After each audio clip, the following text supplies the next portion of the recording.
सल्लैता अला इब्राहीम व अला आलि इब्राहीम इन्नका हमीदुम मजीद। अल्लाहुम्मा बारिक अला मुहम्मद व अला आलि मुहम्मद कमा बारकता अला इब्राहीम व अला आलि इब्राहीम इन्नका हमीदुम मजीद। मोहतरम हजरात, सामईन इकराम, अजीज साथियों,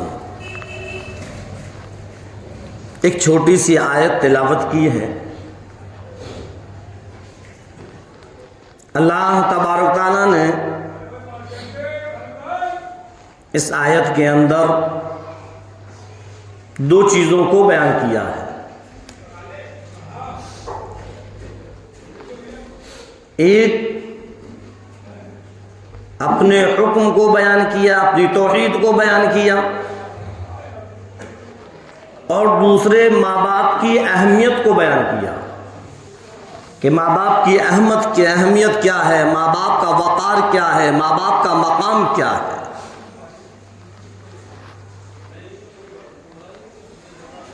आज हम और आप तमाम मुसलमानों के अंदर ज्यादातर ऐसे लोग हैं जो इन्हीं दोनों चीज़ों पर नहीं चल रहे। न वो अपने माँ बाप की अहमियत को समझते हैं, न अपने माँ बाप के वक़ार को समझते हैं, न वो अपने माँ बाप की इज्जत करते हैं, न अपने माँ बाप की फरमाबरदारी करते हैं, बल्कि मजीद उन पर जुल्म करते हैं।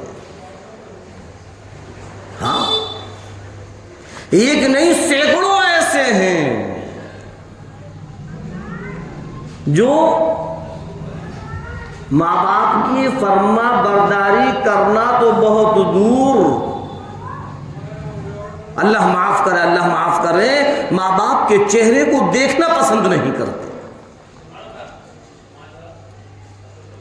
अपने माँ बाप की तरफ से दिलों में नफरत भरे हुए हैं। सालों गुजर गई, माँ बाप से बातचीत बंद है, बात ही नहीं करते, सामने ही नहीं आते।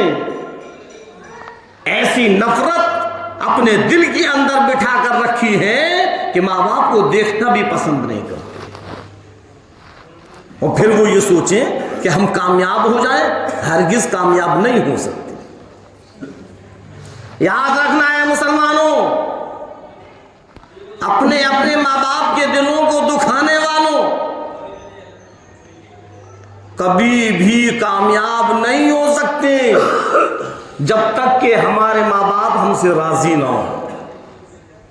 हाँ, तो इस आयत के अंदर अल्लाह तबारक तआला ने इन्हीं दोनों चीज़ों को बयान किया है कि पहले तो अपनी तौहीद को बयान किया, वक़ज़ा रब्बुका अल्ला ताबुदू इल्ला इय्याह, कि आओ मेरे बंदे, ये तेरे रब का हुक्म है, ये तेरे रब का फरमान है कि सिर्फ और सिर्फ उसी की इबादत हो,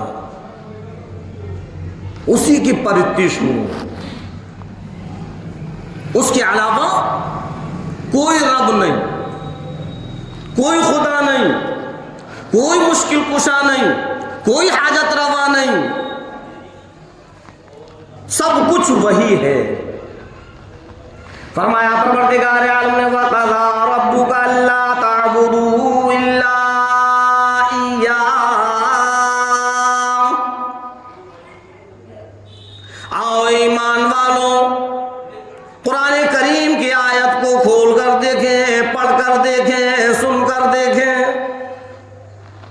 अल्लाह रब्बुल इज्जत के फरमान पर गौर करें। इरशाद फरमाया परवरदिगार आलम ने, उस रब्बे कायनात ने, उस मालिक हकीकी ने, उस परवरदिगार आलम ने जिसने कि ये सारी की सारी कायनात बनाई, जमीन बनाई, आसमान बनाया, चांद सूरज सितारे बनाए। वक़ज़ा रब्बुका अल्ला तअबुदू इल्ला इय्याह, उस रब्बे कायनात का फरमान है, उस परवरदिगार आलम का फरमान है, अल्लाह तअबुदू इल्ला इय्याह, अल्लाह के अलावा कोई भी इबादत के लायक नहीं, तेरा मुश्किल कुशा कोई नहीं, तेरा हाजत रवा कोई नहीं, तेरी दुआओं को कबूल करने वाला कोई नहीं सिवाय परवरदिगार आलम के। जो कुछ है वो परवरदिगार आलम है, जो कुछ है वो रब्बे कायनात है, वो सारी की सारी दुनिया के निजाम को चलाने वाला है, वो सारी की सारी कायनात को बनाने वाला है। फरमाया परवरदिगार आलम ने, ओ मेरे बंदे, मेरी वहदानियत का इकरार कर, मेरी खुदाई का ऐलान करूं। चल अगर मेरी खुदाई तेरी समझ में नहीं आती, इस जमीन पर गौर कर ले, इस जमीन को बनाने वाला कौन? जमीन देखकर भी अगर मेरी खुदाई तेरी समझ में नहीं आती तो आसमान पर गौर कर, इतना लंबा चौड़ा आसमान बनाने वाला कौन? बगैर किसी सुतून के, बगैर किसी पिलर के। आज अगर हम छोटी सी इमारत बनाते हैं और उस पर जब हम छत डालते हैं तो चारों तरफ दीवार लगाते हैं, और ज्यादा लंबी चौड़ी होती है तो उसमें बीच में पिलर डालते हैं, सुतून डालते हैं। और अल्लाह फरमा रहा है, क्या तेरी समझ में ये आसमान देखकर मेरी खुदाई नहीं आई कि इतना लंबा चौड़ा आसमान बनाने वाला आखिर कौन है? इरशाद फरमाया परवरदिगार आलम ने, ओ मेरे बंदे, चल अगर आसमान को देखकर भी मेरी खुदाई तेरी समझ में नहीं आती तो रात और दिन पर गौर कर लिया कर कि रात को दिन में बदलने वाला कौन और दिन को रात में बदलने वाला कौन? रात आती है, दिन चला जाता है, दिन शुरू होता है, रात खत्म हो जाती है। ये सूरज को निकालने वाला कौन? ये सूरज को डुबाने वाला कौन? ओ मेरे बंदे, जरा गौर तो किया करो, अल्लाह ताबुदू इल्ला इय्याह, सिवाय परवरदिगार आलम के और कोई नहीं है। उसी रब की इबादत कर। अल्लाह ने तौहीद को बयान किया है। और आगे फरमाया परवरदिगार आलम ने, और मेरे बंदे, अगर रात और दिन को देखकर भी मेरी खुदाई तेरी समझ में नहीं आती, चल अपने ऊपर गौर कर ले कि तुझको बनाने वाला कौन? ये तेरे दो दो हाथ बनाने वाला कौन? इन दोनों हाथों में पकड़ने की ताकत रखने वाला कौन? तेरे कान बनाने वाला कौन? कानों के अंदर सुनने की ताकत रखने वाला कौन? ये तेरी जबान बनाने वाला कौन? जबान के अंदर चखने की ताकत रखने वाला कौन? आखिर कौन है जिसने तेरी जबान बनाई, तेरे हाथ बनाए, तेरे पांव बनाए, तेरा पूरा के पूरा जिस्म बनाया? यूं फरमाया परवरदिगार आलम ने, ओ मेरे बंदे, तेरे माँ बाप को भी पता नहीं, तेरे माँ बाप सोए हुए हैं, अब्बा जान सोए हुए हैं। अरे जिस माँ के रहम के अंदर तुझको मैं बना रहा हूं, उस माँ को भी खबर नहीं। तेरी अम्मा सोई हुई है, मैं तुझको बनाने में लगा हुआ हूं। तेरी अम्मा साग सब्जियां खाती है, कभी फल फ्रूट खाती है, मैं अंदर ही अंदर कितना चेहरा बना, कितना बेहतरीन चेहरा बना रहा हूं। कभी हाथ बनाता हूं, कभी पांव बनाता हूं, कभी आंख बनाता हूं, तो कभी नाक बनाता हूं। ओ मेरे बंदे, कभी तो गौर कर लिया करो, अगर मैं तेरे कान बना देता और कानों के अंदर सुनने की ताकत नहीं रखता तो फिर तू किस तरीके से सुनता?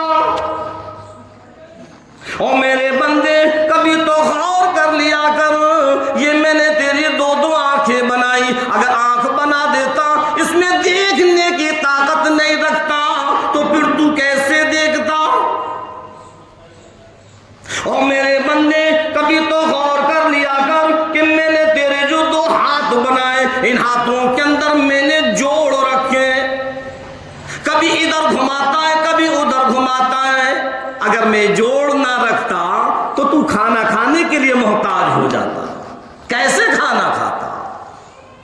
फरमाया परवरदिगार आलम ने ऊपर से लेके नीचे तक, पेशानी के बालों से लेकर पांव के अंगूठे तक, मेरी किबरियाई की कसम तुझको मैंने बनाया कोई और नहीं।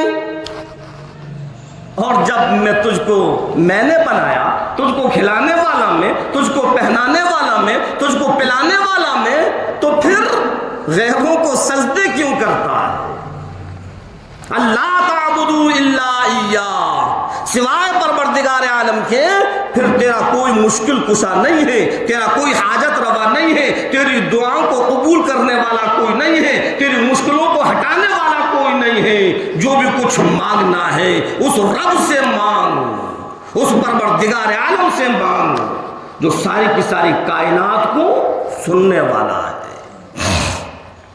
अल्लाह के रसूल सरकार दो आलम सल्लल्लाहु अलैहि वसल्लम ने हजरत आयशा सिद्दीक़ा रज़ी अल्लाह तआला अन्हा से फरमाया, ए आयशा अगर खाने में भी नमक की ज़रूरत पड़ जाए तो अल्लाह से मांग, किसी और से ना मांग। और आज 15वीं सदी का मुसलमान है, जहां चाहता है, जिस मजार पर चाहता है, जिस कब्र पर चाहता है वह झोली फैला देता है, हाथों को फैला देता है, अपनी नाक जमीन पर रख लेता है, सजदे करने लगता है। अल्लाह फरमाता है, मेरे बंदे तुझको शर्म नहीं आती, खिलाने वाला मैं हूं, पहनाने वाला मैं हूं, पिलाने वाला मैं हूं, और तू सजदे गैरों को कर रहा है। अल्लाह ताबुदू इल्ला इय्या, सिवाय परवरदिगार आलम के कोई और नहीं है। सारी इबादतें तेरी अल्लाह के लिए हों, सारे सजदे तेरे लिए अल्लाह के लिए हों, सारी मिन्नतें, सारी दुआएं सब अल्लाह के लिए। अल्लाह तबारक तआला ने जब से दुनिया बनाई और इस दुनिया के अंदर परवरदिगार आलम ने नबियों को पहुंचाया, तो सारे के सारे नबियों ने अल्लाह से मांगा और अपनी अपनी उम्मत को, अपनी अपनी कौम को यही बात सिखलाई कि अल्लाह से मांगो, अल्लाह के अलावा किसी और से ना मांगो। एक अल्लाह की इबादत करो, अल्लाह के अलावा किसी और की इबादत ना करो। तुम्हारा मुश्किल कुशा सिर्फ एक है, तुम्हारा हाजत रवा सिर्फ एक है, वो सिर्फ और सिर्फ अल्लाह है, अल्लाह के अलावा कोई और नहीं है। सारे नबियों ने हजरत आदम अलैहिस्सलाम से लेकर इमामुल अंबिया, महबूबे किबरिया, सरवरे कौनैन सल्लल्लाहु अलैहि वसल्लम तक जितने भी पैगंबर आए, सब ने अपनी अपनी कौम को, अपनी अपनी उम्मतों को यही सिखलाया और यही बतलाया कि एक अल्लाह की इबादत करो, एक अल्लाह की इबादत करो। और बड़ी मार खाई नबियों ने जब अल्लाह की तौहीद का ऐलान किया,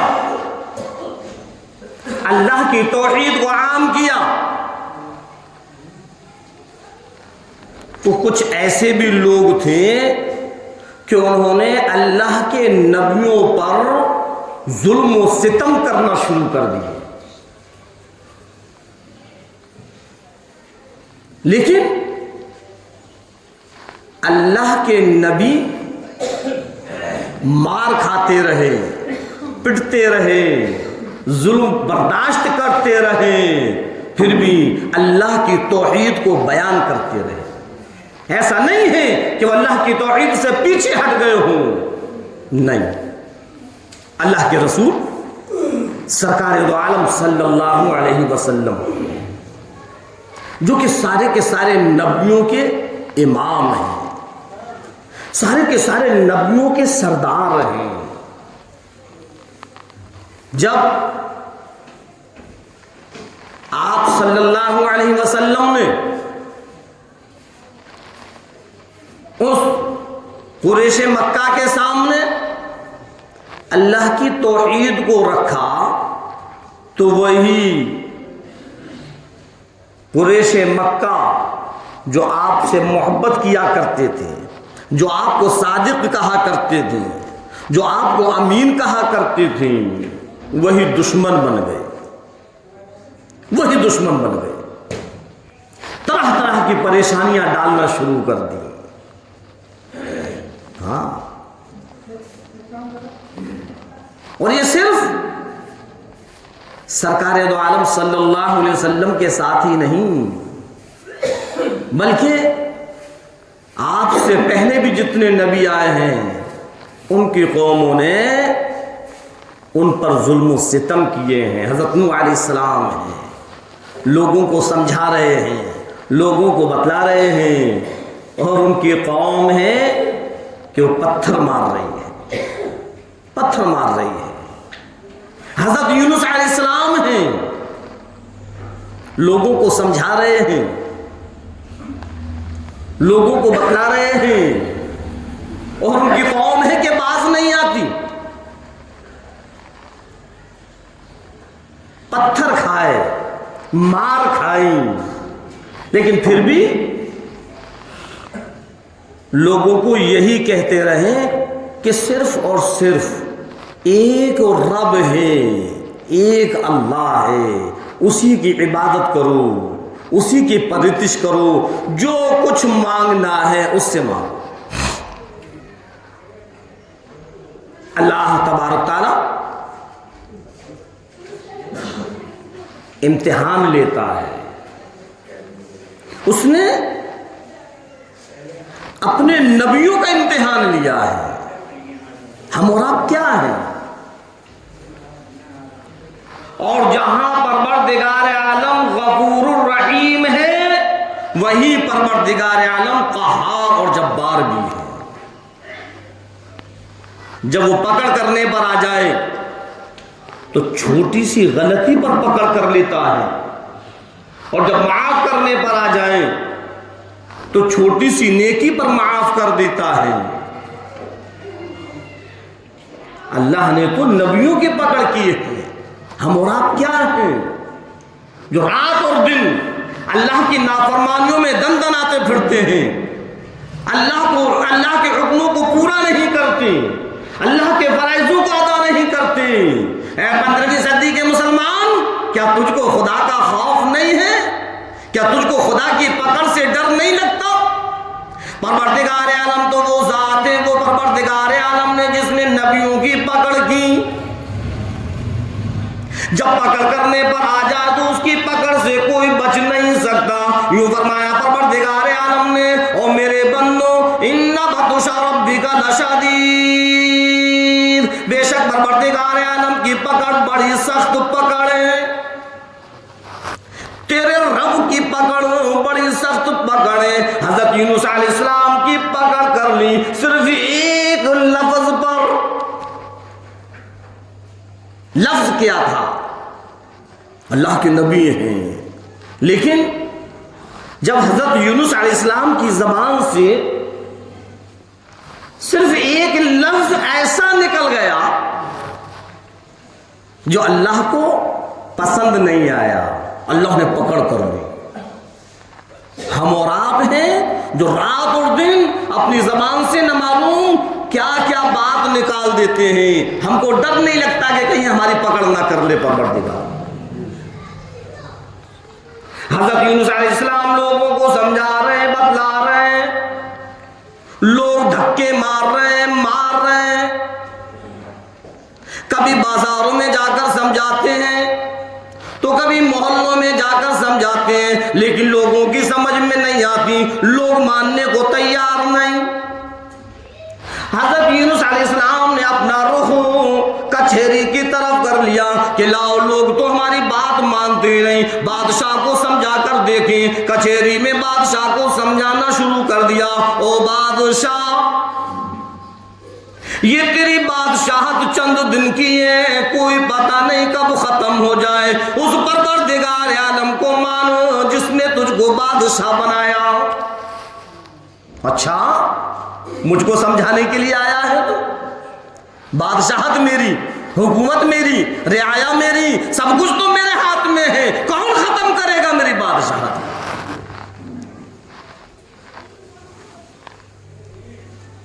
बड़ी परेशानियां झेली हैं, बड़ी तकलीफें झेली हैं अल्लाह के नबियों ने। ये ईमान ऐसे ही नहीं आया हम और आपके पास। अभी हमें इस ईमान की कदर नहीं है, क्योंकि इस ईमान पर हमारा कुछ लगा नहीं है।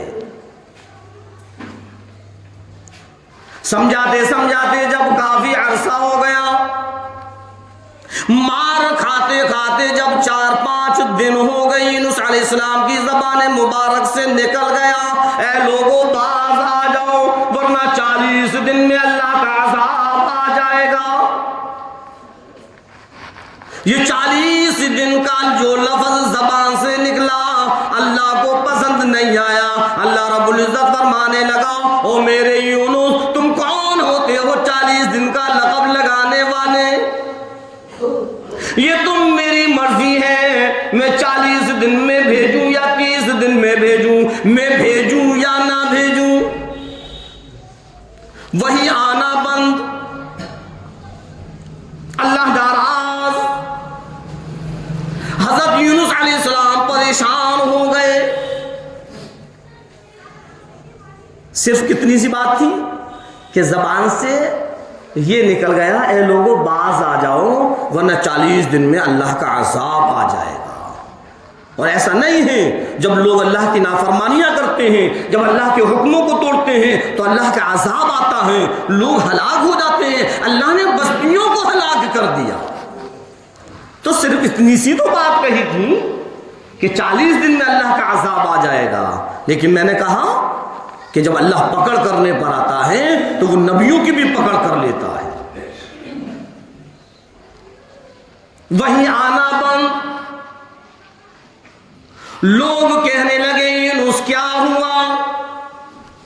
तुम तो कहा करते थे, तुमने तो कह दिया था कि 40 दिन में अज़ाब आ जाएगा, यहां तो कोई अज़ाब नजर नहीं आता। 30 दिन हो गए, 35 दिन हो गए, 37 दिन हो गए, 38 दिन हो गए, ऐ यूनुस कहां है अल्लाह का अज़ाब? हजरत यूनुस अलैहिस्सलाम घबरा गए। अब सोचने लगे कि इन लोगों को क्या जवाब दूं। अब तो वही भी नहीं आती, वही भी नहीं आ रही। लगता है कि अल्लाह मुझसे नाराज हो गया।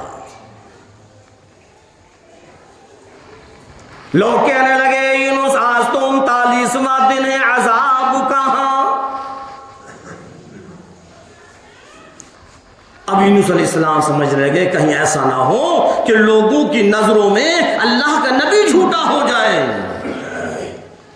तो आपने अपने दोनों बच्चों को और अपनी अहलिया को अपने साथ लिया और बस्ती से बाहर निकल गए कि कहीं ऐसा ना हो कि अल्लाह का नबी झूठा हो जाए। आप बस्ती से बाहर निकल गए, अहलिया भी हैं, 2 बच्चे हैं। चलते चलते चलते चलते एक दरख्त के पास पहुंचे और अपनी अहलिया को और दोनों बच्चों को उस दरख्त के नीचे बिठाया और कहा कि तुम रुको, मैं अभी आता हूं।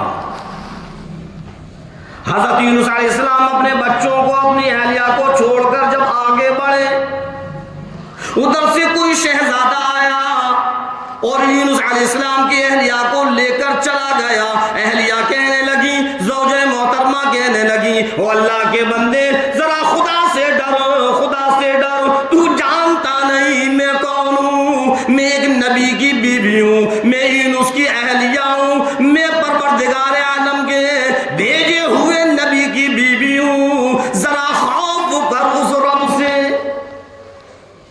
लेकिन जब किसी की नीयत खराब होती है तो फिर वो नहीं देखता, उसको खुदा का डर नहीं होता। ले गया वो। अब तो बीबी भी नहीं।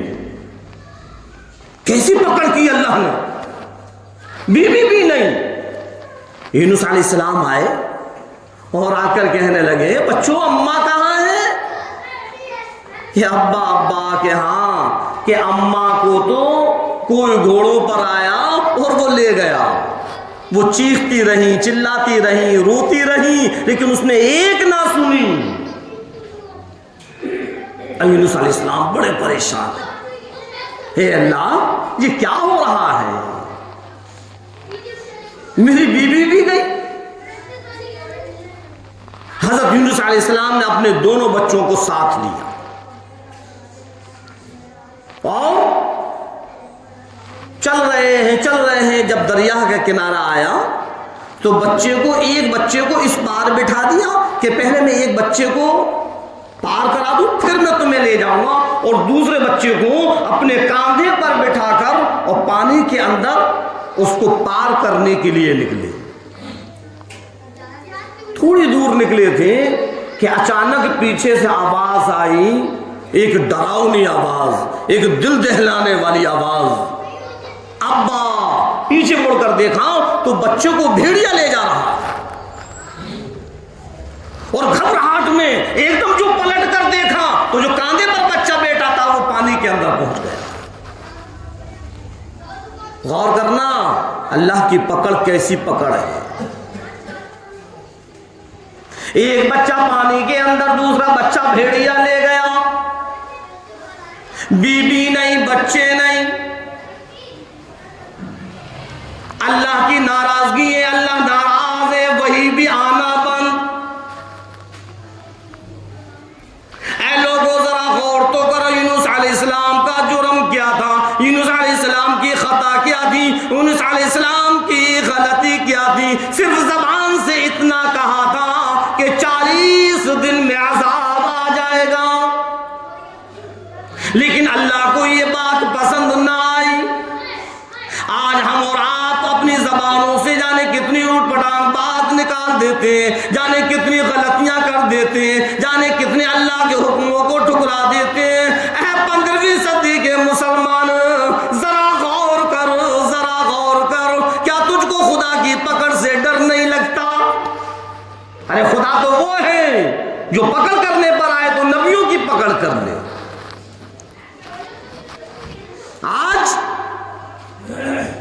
आज हम और आपका हाल ये है, हम गुनाहों में इतने आगे निकल गए कि जब चाहा, जिस पर चाहा जुल्म करना शुरू कर दिया। जब चाहा, जिस पर चाहा हमने कीचड़ उछालना शुरू कर दी। जब चाहा, जिसकी इज्जत से चाहा हमने उसका खिलवाड़ करना शुरू कर दिया। डरो, उस परवरदिगार आलम से डरो, उस रब्बे कायनात से डरो, जिसकी पकड़ बहुत सख्त पकड़ है। जब वो पकड़ करने पर आता है तो फिर अपने नबियों को भी पकड़ कर दिखला देता है कि ओ मेरे बंदो, तुम क्या हो? मेरे नबी को देखो, मैंने उसको नहीं छोड़ा, तुमको इतना भी डर नहीं? फिर भी तुम्हारी समझ में नहीं आती?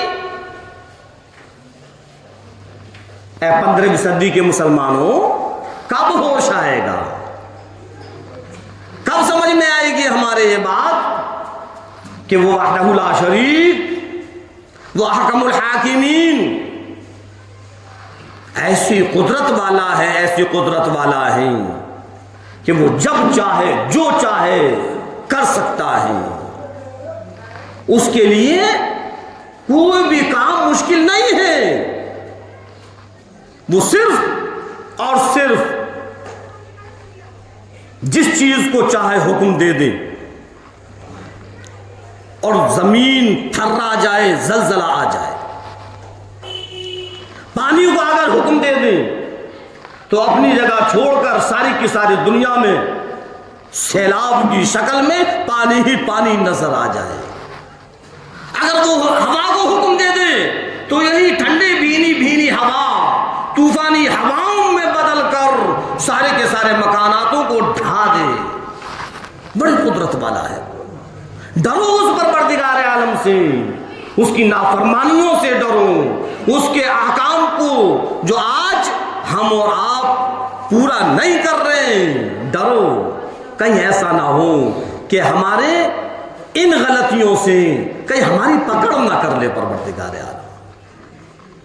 हाँ, नमाज पढ़ते नहीं, कुरान पढ़ते नहीं, जबान से गालियां खत्म नहीं होती, झूठ को तो हमने इतना आम और फहम कर लिया कि बगैर झूठ के तो कोई बात होती नहीं। हाजी साहब हैं लेकिन एक से बेहतर एक जबान पर गाली आती है। नमाज भी पढ़ रहे हैं, रोजे भी रख रहे हैं, कुरान की तिलावत भी कर रहे हैं और गालियां भी बक रहे हैं। क्या डर नहीं है खुदा का कि कहीं हमारी इन गालियों की वजह से, हमारी इन जुआखोरियों की वजह से, हमारे इस झूठ की वजह से कहीं परवरदिगार आलम हमारी नमाजों को कबूल ना करे, हमारी तिलावतों को कबूल ना करे, कहीं परवरदिगार आलम हमारे रोजों को कबूल ना करे। और अगर ऐसा हुआ तो सारी की सारी नमाजें हमारी धरी रह जाएंगी और अल्लाह का फैसला हो जाएगा कि इनको जहन्नम के अंदर डाल दो। ये वो लोग हैं कि इनको समझाया उसके बाद भी ये नाफरमानियों में लगे रहे, समझाने के बावजूद अय्यारी और मक्कारियों में लगे रहे, समझाने के बावजूद फिर भी इन्होंने हमारे हुक्मों को पूरा नहीं किया था। और अल्लाह का फैसला हो जाए कि जाओ इनको जहन्नम के अंदर डालो। डरो उस परवरदिगार आलम की पकड़ से, डरो उसके गजब से डरो। हाँ, जब तक हमारे जिस्म के अंदर जान है तब तक अल्लाह ने हमको मौका दिया है। और अल्लाह तो ये फरमाता है कि अगर तुझसे कोई गलती हो गई तो मेरे सामने आ जा और मुझसे तौबाएं कर ले, मैं तेरी सारी गलतियों को माफ कर दूंगा। हाँ, तो बतला रहा था मैं, हजरत यूनुस अलैहिस्सलाम अल्लाह के नबी हैं और कैसी पकड़ है, बीबी भी नहीं, बच्चे भी नहीं, वही भी बंद। अल्लाह ने नबियों को भी नहीं छोड़ा है, अपने इन बंदों को दिखलाया है कि देखो मुझे गलत बात किसी की पसंद नहीं है। हज़रत ज़करिया अलैहिस्सलाम हैं, पीछे पीछे ज़करिया अलैहिस्सलाम की कौम है और आगे आगे ज़करिया अलैहिस्सलाम चल रहे हैं। चलते चलते चलते चलते एक दरख्त सामने आ गया। हज़रत ज़करिया अलैहिस्सलाम की ज़बान मुबारक से निकल गया, ए दरख्त तू मुझको पनाह दे। बस इतना निकल गया। हज़रत ज़करिया अलैहिस्सलाम ने जब कहा कि ए दरख्त तू मुझको पनाह दे, दरख्त फटा। हज़रत ज़करिया अलैहिस्सलाम उस दरख्त के अंदर और दरख्त सही हो गया। अब कौम परेशान, कभी इधर देखती है कभी उधर देखती है कि कहाँ है। शैतान आ गया और आकर कहने लगा कि तुम किस चीज को ढूंढते हो। कौम कहने लगी ज़करिया नाम का एक शख्स था, अभी अभी यही था, अभी अभी नजर नहीं आता, जमीन खा गई, आसमान निकल गया, पता नहीं चलता कहाँ गया।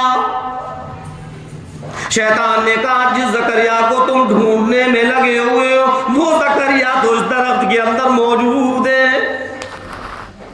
हज़रत ज़करिया अलैहिस्सलाम का दामन का टुकड़ा कुछ दरख्त से बाहर रह गया कि देखो देखो दिख रहा है यही ज़करिया है।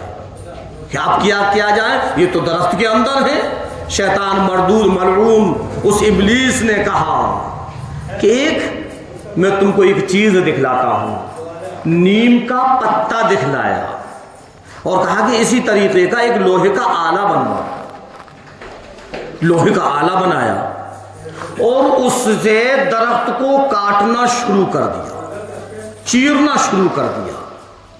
जब हज़रत ज़करिया अलैहिस्सलाम के सर मुबारक के करीब वो आला पहुंचा, अल्लाह तबारक तआला की तरफ से आवाज आ गई, निदा आ गई, अल्लाह का हुक्म आ गया, है ज़करिया तुमने इस दरख्त से पनाह क्यों मांगी, मुझसे पनाह क्यों ना मांगी।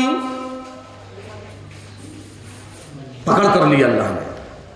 ऐ ज़करिया, तुमने इस दरख्त से पनाह क्यों मांगी, मुझसे पनाह क्यों ना मांगी? अब इसी तरीके से शहीद हो जाना, ज़बान से उफ भी ना करना। याद रखना, अगर ज़बान से उफ भी निकल गया, मैं रजिस्टर से, नबूवत के रजिस्टर से नाम निकाल दूंगा। और हज़रत ज़करिया अलैहिस्सलाम इसी तरीके से शहीद हो गए। हाँ, अल्लाह तबारक तआला ने नबियों की पकड़ कर दी है। हाँ, अल्लाह के रसूल सरकार दो आलम सल्लल्लाहु अलैहि वसल्लम है। एक मुनाफिक ने चोरी की, गौर करना, एक मुनाफिक ने चोरी की, और जब उसको ये खदशा हुआ, जब उसको ये अंदेशा हुआ, जब उसको ये डर हुआ कि कहीं मेरी चोरी पकड़ी ना जाए, तो वो सारा का सारा चोरी किया हुआ सामान यहूदी के घर रख दिया और आटा वगैरह बिखेरता हुआ, जिस घर से चोरी की थी वहां से बिखेरता हुआ यहूदी के दरवाजे तक डाल दिया। सुबह को सरकार दो आलम सल्लल्लाहु अलैहि वसल्लम के सामने फैसला आया। अब बज़ाहिर तो नजर ये आ रहा है कि ये यहूदी ने चोरी की है, क्योंकि माल वहां से बरामद हो रहा है, वो आटा वगैरह बिखरता हुआ जा रहा है। सरकार दो आलम सल्लल्लाहु अलैहि वसल्लम फैसला सुनाने वाले ही थे कि यहूदी चोर है, मुनाफिक नहीं। वही आ गई, परवरदिगार आलम का हुक्म आ गया, मेरे महबूब तुम्हारे जहन के अंदर ये बात कैसे आई कि यहूदी चोर? इस्तिग़फ़ार करो, तौबा करो। पकड़ कर ली, मैंने बताया नहीं, अल्लाह जब पकड़ करने पर आता है तो नबियों की पकड़ कर लेता है। अल्लाह के रसूल सरकार दो आलम सल्लल्लाहु अलैहि वसल्लम से फरमा दिया, मेरे महबूब आपके जहन में ये बात आई कैसे? चोर तो मुनाफिक है, यहूदी नहीं है। आप तौबा कीजिए, इस्तिग़फ़ार कीजिए। तो बतला रहा था, इन्ना बत्श रब्बिका लशदीद, बेशक अल्लाह की पकड़ बड़ी सख्त पकड़ है, उस रब की पकड़ से बचो। हाँ, आज हम और आप गुनाहों पर गुनाह कर रहे हैं, गलतियों पर गलतियां कर रहे हैं। उसकी असल वजह यह है कि खुदा का डर हमारे दिलों से निकल चुका है, हम डरते ही नहीं खुदा से। यूनुस अलैहिस्सलाम पर नजर करो, यूनुस अलैहिस्सलाम को देखो, अहलिया भी नहीं, बच्चे भी नहीं, वही भी बंद। अल्लाह तबारक तआला दिखला रहा है, मेरे यूनुस तेरी गलती ये है, तेरी खता ये है कि तेरी जबान से कैसे निकल गया कि 40 दिन के बाद 40वें दिन अज़ाब आ जाएगा। और मैंने बतलाया कि नबी झूठा नहीं होता, 40वें दिन अज़ाब के बादल आ गए। इधर अल्लाह ने नबी की बात को सच किया, 40वें दिन अज़ाब के बादल आ गए, और उधर अल्लाह तबारक तआला अपने नबी को दिखला रहा है कि अपनी तरफ से कोई भी ऐसी बात मत करना जिससे कि मेरी नाराजगी का सबब बन जाए। हज़रत यूनुस अलैहिस्सलाम चलते चलते जब समंदर के करीब पहुंचे, जहाज चलने के लिए तैयार है, जहाज का जो कप्तान है, जो लोग बैठे हुए हैं, कहने लगे, अरे देखो बड़ा खूबसूरत इंसान नजर आता है, चलो इसको आवाज लगाओ, इसको भी बिठा लो। यूनुस अलैहिस्सलाम को जहाज के अंदर बिठा लिया। यूनुस अलैहिस्सलाम कहने लगे कि मेरे पास देने के लिए उजरत नहीं, मेरे पास कोई रुपया पैसा नहीं, मेरे पास कुछ भी नहीं, मैं तो तन्हा और अकेला हूं। कप्तान ने कहा कि नहीं जी, हमें आपसे कोई उजरत नहीं चाहिए, कोई पैसा नहीं चाहिए, आप बड़े नेक और शरीफ मालूम होते हो, बस आपकी दुआओं से हमारी ये कश्ती पार हो जाए। लेकिन अल्लाह को कुछ और मंजूर था। अब कश्ती चली, वो जहाज चला और चलते चलते चलते चलते जो बीच समंदर में पहुंचा, भंवर में फंस गया, हिचकोले लेने लगा, जहाज डगमगाने लगा, कभी इधर कभी उधर। कप्तान ने आवाज लगाई, जहाज को चलाने वाले ने आवाज लगाई, ओ लोगों मेरी बात को कान खोलकर सुनो। आखिर कौन है जो अपने मालिक से भाग कर आया? कौन है जिसने अपने मालिक को नाराज किया? ये मेरे जहाज का एक खाका है, ये ज़ाब्ता है। जब कोई अपने मालिक को नाराज कर कर आता है, जब अपने मालिक से कोई भाग कर आता है, तो ये जहाज हिचकोले लेने लगता है, ये जहाज डूबने लगता है। अगर कोई है तो खड़ा हो जाए, एक की वजह से कहीं ऐसा ना हो कि सारे के सारे समंदर में डूब जाएं। हजरत यूनुस अलैहिस्सलाम खड़े हो गए। जब हजरत यूनुस अलैहिस्सलाम खड़े हुए तो लोग कहने लगे, नहीं जी नहीं, आप नहीं हो सकते, आप तो बड़े नेक हो, आप तो बड़े शरीफ हो, आप नहीं हो सकते, बैठ जाओ बैठ जाओ। दोबारा फिर उसने हिचकोले लिए, फिर वो डगमगाया, तो फिर यूनुस अलैहिस्सलाम खड़े हुए, लोगों ने बिठाल दिया, कुरानदाजी हुई, यूनुस अलैहिस्सलाम का नाम निकला।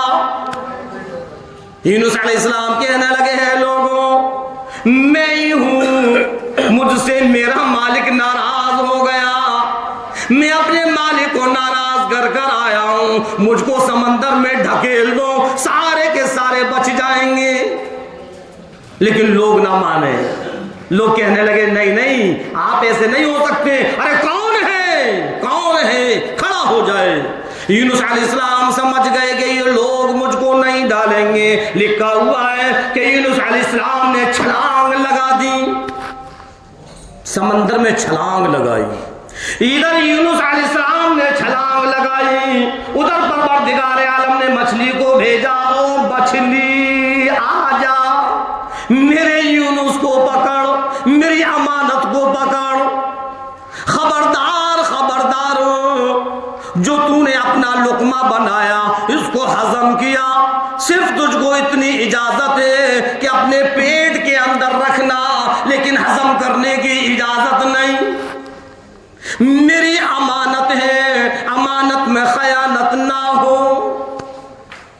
अल्लाह की जितनी भी मखलूक है सब अल्लाह की फरमा बरदार है, चाहे वो समंदर के जानवर हो, चाहे वो खुश्की के जानवर हो, चाहे वो मछलियां हो, चाहे वो चरिंद परिंद दरिंद हो, जितने भी हैं जानवर भी अल्लाह के हुक्म के फरमाबरदार हैं। लेकिन 15वीं सदी के मुसलमान, तुझको क्या हो गया जो आज तू अल्लाह का नाफरमान बना हुआ है?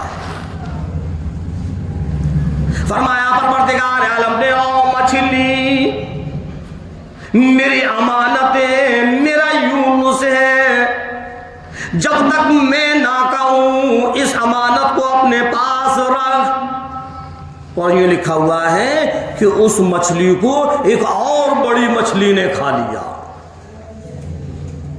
हाँ, अब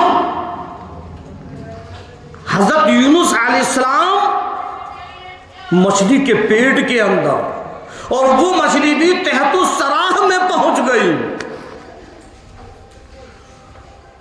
और वहां से हजरत यूनुस अलैहिस्सलाम ने आवाज लगाई। और कैसे आवाज लगाई कि जब वो तहतुस सराह में यूनुस अलैहिस्सलाम मछली के पेट के अंदर हैं, तो आपके कानों के अंदर उन कंकरों की, उन पत्थरों की जो तहतुस सराह में रहते हैं, अल्लाह के जिक्र की आवाज आई। समझ में आई बात? पता ये चला कि जो कंकड़ हैं, पत्थर हैं, ये भी अल्लाह का जिक्र करते हैं, जो जर्रात हैं, दरख्तों के पत्ते हैं, ये भी अल्लाह का जिक्र करते हैं। हर चीज अल्लाह का जिक्र करती है, हर चीज अल्लाह के पाकी बयान करती है।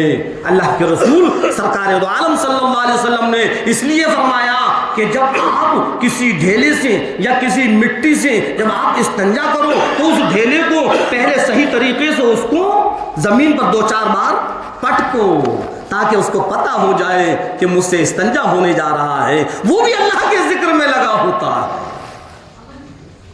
हर चीज अल्लाह की जिक्र करती है। लेकिन आज 15वीं सदी का मुसलमान ऐसा नाफरमान हो गया कि उसको ना जिक्र करने की फुर्सत, ना हम्द करने की फुर्सत, ना नमाज पढ़ने की फुर्सत, ना कुरान करीम की तिलावत करने की फुर्सत, ना अल्लाह का नाम लेने की फुर्सत। रात और दिन दुनिया दुनिया दुनिया दुनिया। अरे कहां ले जाएगा ये दुनिया?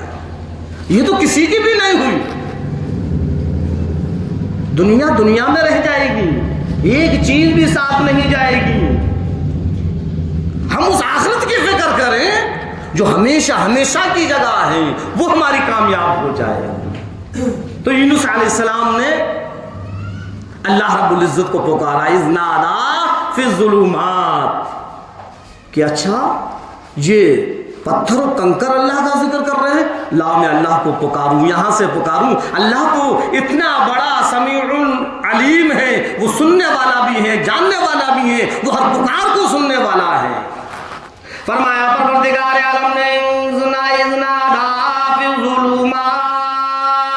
जब यूनुस अलैहिस्सलाम ने अंधेरियों के अंदर से पुकारा, 3 अंधेरे हैं, समंदर का अंधेरा, पानी का अंधेरा, मछली के पेट का अंधेरा, तहतुस सराब में मछली है, उस तहतुस सरा का अंधेरा। और क्या पुकारा? ला इलाहा इल्ला अंता, है परवरदिगार आलम, कोई नहीं, मेरा हाल सुनने वाला कोई नहीं, मेरे सुनने वाला कोई नहीं। अरे तू ही तो है जो सारी की सारी कायनात का रब है, सारे के सारे आलम का रब है। तू ही है जो सारी की सारी मखलूक को सुनने वाला है। ला इलाहा इल्ला अंता, तेरे अलावा कोई भी माबूद नहीं, कोई भी सुनने वाला नहीं, तू मेरे हाल से वाकिफ है। ला इलाहा इल्ला अंता सुब्हानक, तेरी जात पाक, इन्नी कुन्तु मिनज़ ज़ालिमीन। यूनुस अलैहिस्सलाम ने आने वाले सारे के सारे लोगों को सिखला दिया कि देखो, जब अल्लाह से तौबाएं करूं तो इस तरीके से तौबा करना, इस तरीके से तौबा करना, जैसे कि यूनुस अलैहिस्सलाम ने तौबा की है। इन्नी कुन्तु मिनज़ ज़ालिमीन, ऐ परवरदिगार आलम, मैंने अपने नफ्स पर जुल्म किया। अगर तू मेरी मग़फ़िरत नहीं करेगा, अगर तू मुझको माफ नहीं करेगा, अगर तेरा फज़ल मुझ पर ना हुआ, अगर तेरा करम ना हुआ, अगर तेरा रहम ना हुआ, फिर कौन है तेरे अलावा? अल्लाह ने उस पुकार को सुना और उस पुकार को सुनकर मछली को हुक्म दिया, ऐ मछली ला मेरी अमानत। मछली बाहर आई, यूनुस अलैहिस्सलाम को बाहर निकाला।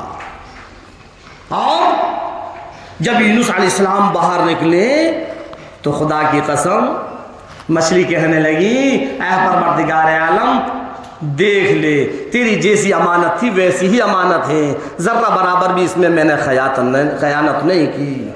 वैसे ही बाल, वैसे ही खाल, सब कुछ है। लेकिन जब इतनी मुद्दतों तक हो मछली के पेट के अंदर है और एकदम बाहर निकले और जो हवा लगी तो उसमें बीमारी आ गई। वाह हुआ सकीम, ये फरमाया परवरदिगार आलम ने, फिर वो कमजोर हो गए। अब वो कमजोरी कैसे दूर हो? कद्दू की बेल को हुक्म दिया कि चल अब तेरा नंबर है। आनन फानन कद्दू की बेल लग गई और ये बड़े बड़े पत्ते। ऐ कद्दू की बेल, मेरे यूनुस को अपनी गोद के अंदर ले ले ताकि उसको किसी तरीके की कोई हवा ना लगे। चारों तरफ से वो पत्ते लिपट गए। अब लिपटने के बाद हवा चलो रुक गई। अब इनके अंदर कमजोरी है, ये कैसे सेहतयाबी होगी? हिरनी को हुक्म दिया, आए हिरनी आजा मेरे यूनुस को दूध पिला। हिरनी आई, दूध पिलाया। दूध पिलाने के बाद जब वो उनके अंदर वो हिरनी आती थी, दूध पिलाकर चली जाती थी, जब सेहतयाबी आ गई, कमजोरी दूर हो गई, फिर फरमाया यूनुस चलो, अब तुम चलो। हजरत यूनुस अलैहिस्सलाम चलते हैं, चलते चलते चलते चलते एक ऐसी जगह पहुंचे जहां लोग मौजूद हैं। यूनुस अलैहिस्सलाम ने कहा वही लोग तुम कैसे बैठे हुए हो? तो उन्होंने कहा कि समंदर में हमने मछली के लिए जाल डाला था, लेकिन मछली तो आई नहीं, उसमें एक खूबसूरत लड़का आ गया। अब हम उस लड़के के लिए बैठे हैं कि कोई इस लड़के का वारिस हो तो वो आ जाए। कहाँ है वो लड़का? तो जब सामने लाया गया, खुदा की कसम वो यूनुस अलैहिस्सलाम का वही लड़का था जो पानी के अंदर डूब गया था। और आगे चले तो फिर कुछ लोग नजर आए, कहा भाई तुम कैसे बैठे हुए हो? तो उन्होंने कहा कि ऐसे ऐसे एक भेड़िया बच्चे को ले जा रहा था, हमने उससे बचाया। कहाँ है वो? तो वो दूसरा लड़का था। और आगे चले तो कुछ लोग मिले और कहा भाई तुम लोग कैसे हो? वो शहजादा आया और कहने लगा मुझसे गलती हो गई, मैं अपने गलती पर परेशान हूँ, मैं शर्मिंदा हूँ। ये नबी की बीवी है, लो इसको पकड़ो। अल्लाह ने बच्चे भी मिलाए, बीवी भी मिलाई और फिर कहा ऐ लोगों तुम्हारा क्या ख्याल है? क्या तुम अब भी वही बात करो? नहीं नहीं, हमने अजाब को देख लिया है, हमने अल्लाह के उस आसमान से आग का अजाब देखा है, हमने तौबाएं कर ली है। ए यूनुस अब हम तेरी बात पर यकीन करते हैं। और सारे के सारे ईमान के अंदर आ गए। समझ में आई बात? बहरहाल हम और आपको क्या करना है? अल्लाह बड़ा गफूर रहीम है, अपनी गलतियों से तौबाएं करें, अल्लाह तो माफ़ करने वाला है। अल्लाह सारे गुनाहों को माफ़ कर देगा, अल्लाह सारी गलतियों को माफ़ कर देगा। अल्लाह फरमाता मेरे बंदे तू माफ़ी मांग कर तो देख, मैं तुझको माफ़ ना करूँ तब कहना। अल्लाह रब्बुल इज़्ज़त हम और आपको कहने और सुनने से ज़्यादा अमल करने की तौफीक अता फरमाए। वमा अलैना इल्लल बलाग।